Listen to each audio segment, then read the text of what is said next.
Right sir. Yeah! Telugu money మాటకు మాట. ఏం లేదు సోదరా, ఇక్కడ ఏమైపోతుందంటే, ఇక్కడ తెలుగు మణి గారు ఇక్కడ ఈ ఫన్నీ వేలో ఆన్సర్ ఇవ్వటము అనేది, మాటకు మాట ఆన్సర్ ఇవ్వటం అనేది ఏమవుతుందంటే, ఇట్ ప్యూర్‌లీ డిపెండ్స్ అపాన్ అంటే ఒకే పని నువ్వు ఏ స్టేటస్‌లో ఉండి చేస్తున్నావు అనే దాన్ని అనేది చాలా ప్రభావితం చేస్తుంది. ఏ స్టేటస్‌లో ఉండి చేస్తున్నావు. అంటే ఫర్ సపోజ్ ఫ్రెండ్స్ మధ్యలో ఉండి మనకంటూ గుర్తింపు లేకుండా, మనం గనక ఇలాగే ఆన్సర్స్ ఫన్నీ వేలో ఇచ్చి, మాటకి మాట చెప్పేస్తే గనక మనని జోకర్ గాడంటారు. డెఫినిట్‌గా. నన్ను గూడా అన్నారు.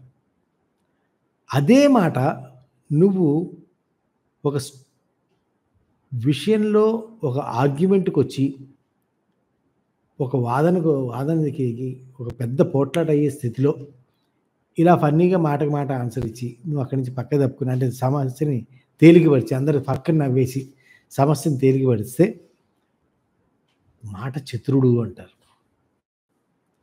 అదే స్టేజ్ మీద ఉండి, నీకో పొజిషన్ ఉండి, నీకో సక్సెస్ ఉండి, నువ్వు ఒక స్టేటస్‌లో ఉండి, అప్పుడు ఆ స్టేజ్ కింద నుంచి ఉన్నవాళ్ళు ఒక క్వెషన్ అడిగినప్పుడు, నువ్వు అక్కడి నుంచి ఈ సావేజ్ రిప్లై గాని, ఫన్నీ వేలో గాని రిప్లై ఇస్తే, ఆహా!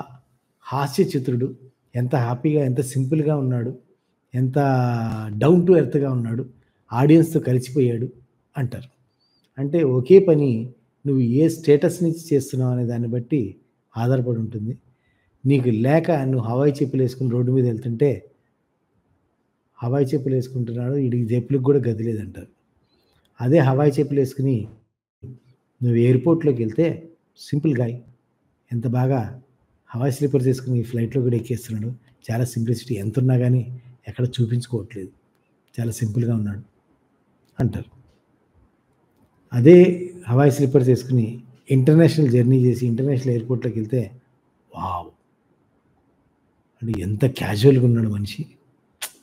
రియల్లీ గ్రేట్ అంటారు. సో, ఒకే పని మనం ఏ స్థాయి నుంచి చేస్తున్నాం అనేది తేడా వస్తుంది. మనకంటూ స్టేటస్ లేకుండా ఇలా సావేజ్ రిప్లైస్‌గా ఫన్నీ వేలో రిప్లై ఇస్తే డెఫినిట్‌గా ఒక్కొక్కసారి దెబ్బలు తినే అవకాశం గూడా ఉంటది. So, that has to be understood. Be careful.